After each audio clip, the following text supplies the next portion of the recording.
Latvijā ir aptuveni 124,000 cilvēki ar dažādu veidu invaliditāti, no kuriem ir aptuveni 11,000 bērni vecumā līdz 18 gadiem. Un, protams, ļoti liels skaits jauniešu ar invaliditāti, jo jaunieši ir tā mērķa auditorija, kuri iegūst invaliditāti, braukājot ar močiem, lecot nepareizi ūdenī, braukājot ar mašīnām, un būtībā mēs neviens no tā neesam pasargāti. Šī filma ir domāta, lai parādītu to, ka nav nepieciešams speciāli pasākumi, nav nepieciešams īpašas kaut kādas nometnes tikai cilvēkiem ar invaliditāti. Ir nepieciešams integratīvas nometnes, ir nepieciešams nometnes, nepieciešami pasākumi, izklaides, dažādi veidi tusiņi, atrakcijas, kurā mēs visi esam kopā, gan cilvēki ar invaliditāti, gan cilvēki bez invaliditātes. Protams, ir ļoti grūti saprast cilvēkus ar invaliditāti, bet tādēļ mēs varam to izdarīt, iekāpjot viņu čībiņās, ja paprovējot, braukājot ar ratiem, paprovējot, kā tas ir būt aklam, aizsienot acis un kaut vai vienu dienu pastaigāt riņķī, neredzot visu, kas mums notiekās apkārt. Un tādēļ šī filmas mērķis ir veicināt jūsu domas, katra cilvēka domas par to, kādai ir jābūt sabiedrībai. Vai mēs viņām varam būt vienlīdzīgi, kopā tusēties, būt draugi, taisīt tādu sabiedrību, kurā ik viens jūtas labi, vai mēs vienkārši atdalīsimies un teiksim, nē, invalīdiem ir invalīdu pasaule, cilvēkiem bez invaliditātes viņa pasaule.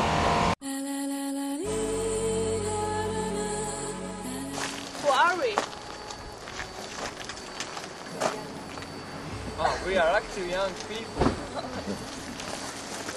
Why are we here? To make a new friends! We like singing. Ja mēs esam un būsim tie labākie, un ja Dievs mums uzvarēs, tad mēs iesim tik tālu, cik varēsim, un tas tik turēs.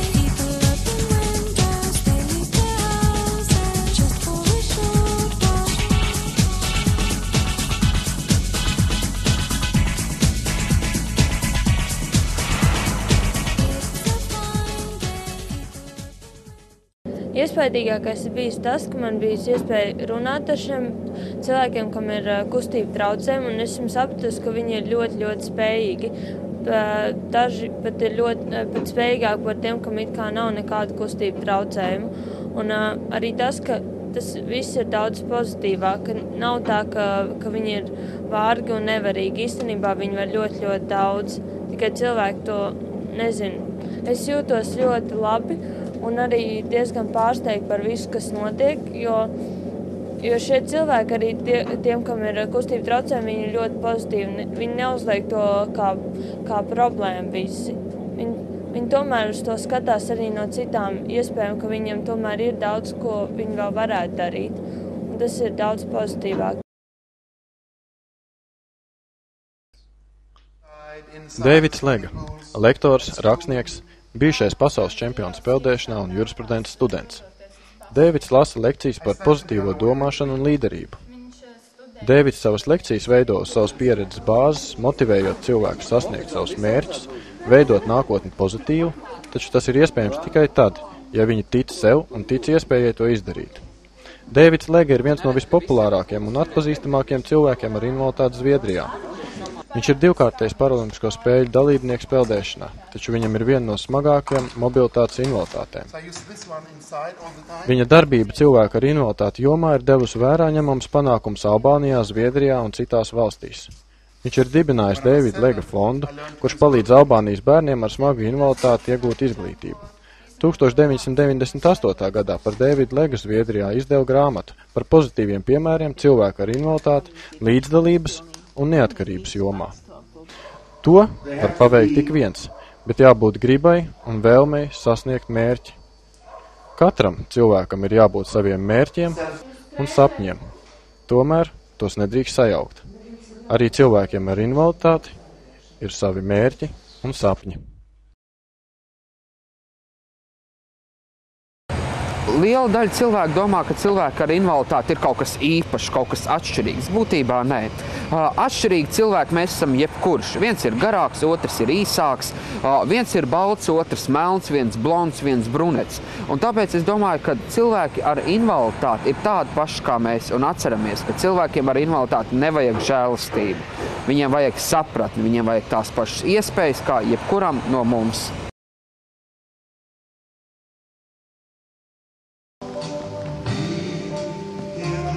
Ratiņdejas var dejot tik viens cilvēks ar un bez invaliditātes.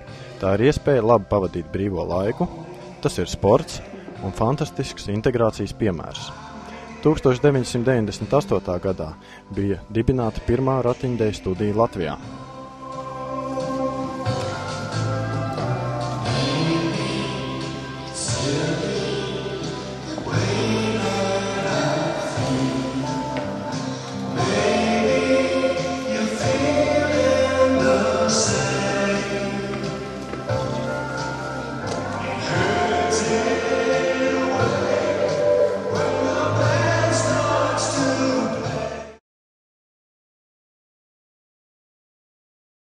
Mani sauc Miķelis.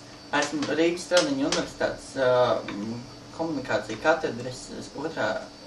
kursa students. Apvienībā esmu iegūst daudz jaunus draugus un patiesi dzīves pieredzi par to, kā skatīties uz cilvēkiem ar invaliditāti. Ko tikai pa šo laiku ar apmēroniešiem mēs neesam darījuši. Pa vecerības ielām lietas laikā joņojuši, ar jahtu braukuši, krogā sēdējuši un vispār jautri izklaidējuši. Katrs no mums ir cilvēks un personība. Ir jāmāk cienīt dažādo un atšķirīgo. Nevienmēr dažādais un atšķirīgais ir negatīvs.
Atceries to, kad izvēle ir tavās rokās. Vai tu seko aizspriedumiem, stereotipiem, vai tu izdari savu iespēju un saki, ok, cilvēki ar invaliditāti ir tādi paši. Protams, tiem cilvēkiem, kuri izdara savu izvēli, ir grūti pārkāpt pāri šiem aizspriedumiem, bet tic man, tu to nenožēlosi. Un katrs no mums ir atbildīgs par to, ko mēs darām. Un tev ir radītas iespējas, un iespējas tu vari izmantot.